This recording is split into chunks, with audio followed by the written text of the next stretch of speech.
What's up, Moxie? How's it going, guys?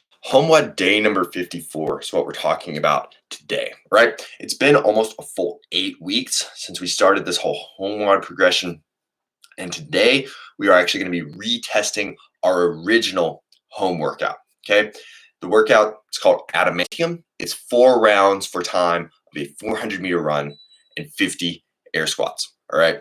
This workout is 100% a test of leg endurance, all right? And we've been spending a lot of time really working on this stuff, right? We've been doing a lot of lunging, we've been doing a lot of air squats, we've been doing just a lot of general, right, leg-focused endurance work, right? We've been dealing with a lot of high reps, and we've also been doing a lot of running, okay? So now is kind of a good time to come back, revisit this workout, and just kind of see how we gotten better over this time, at least at this lower body endurance piece, all right? Now, with that kind of in mind, 2 things that I think we should be thinking about today in the context of this workout. Number 1 is a consistent pace throughout. It's easy on this workout because it's just running and air squats. There's no load and the movements really aren't that hard. That round number 1, I can just go hard because I feel great, right? But what we're going to end up finding is that most likely rounds 2, rounds 3, certainly round 4, that fatigue is really going to accumulate in my quads and my hamstrings and my glutes, and I'm not going to be able to sustain that pace. And we could even see, round times swing, 2 minutes from our fast round to our slow round, depending on how hard we start going out.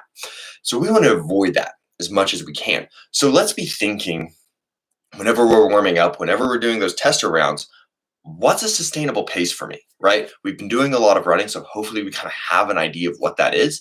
And it needs to be aggressive, right? This workout isn't that long, but we also need to be holding back a little bit in that first round, particularly on the run, because we are going to start seeing a lot of fatigue really quickly in our hamstrings and in our glutes if we try to go out hard on that run.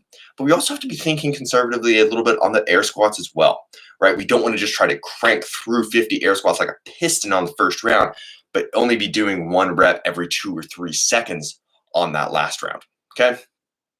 So find that consistent pace for both, something that you could sustain consistent movement for at least 10 minutes and most likely more than 12, right? Since that's probably about the low end of what this workout is going to take.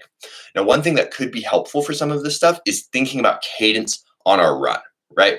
Whenever we take longer and slower steps on runs, try to stretch out, if you will, that's actually going to become a little bit more of a leg fatigue piece than it is going to be necessarily a lung fatigue. And the reason for that is those longer steps, I'm starting to kind of cut off some of the momentum that I would have had coming from that run into that step, right? So if I can take slightly smaller, faster steps and just keep that going throughout, it's going to be a little bit easier in those later rounds to keep a pretty good speed on the run. Okay, I hope that stuff kind of helps you guys get out there and attack that workout, all right? Now, once we finish that workout, if you've still got something left in your legs, we do have a barbell piece program for today. It's 4 sets of 10 of Sumo deadlifts. And in between, or really after each set, we're going to do a 30-second handstand hold. Okay. There's going to be a separate video coming out just to kind of dissect the Sumo deadlift mechanics just a little bit to kind of help you for that today. So what I wanted to mention right now is our handstand hold. Okay. On the handstand, we don't want to just kind of kick into a wall, be relaxed, and just hang out there for 30 seconds, all right?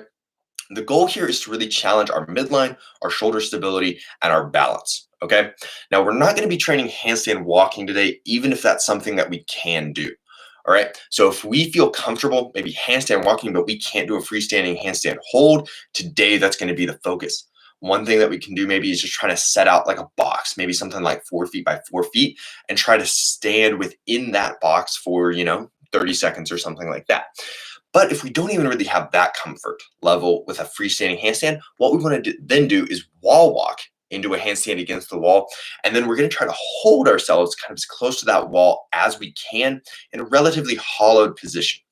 And regardless of what it is that we're doing today, I do want us to be facing the wall when we're doing our handstand hold. So that's chest to the wall, not kicking up like we would for a handstand. And the reason for that is it's going to allow me to work on the position that I want to have whenever I ultimately end up doing something freestanding in a handstand. I can't arch when I'm on the wall, right? So the whole time we kind of have to be pulling our chest, our abs, our hips away from the wall in order to maintain stability. You're also going to find that if we try to start maybe just pulling our feet slightly off of the wall, it's going to really tax our shoulders in a way that we're not used to with any other type of shoulder exercise that we do. Okay, so kind of be playing with some of that stuff on the handstand. Hope that helps you. Get after that training today, guys. Log those results on HomeWOD, and I'll talk to you guys later.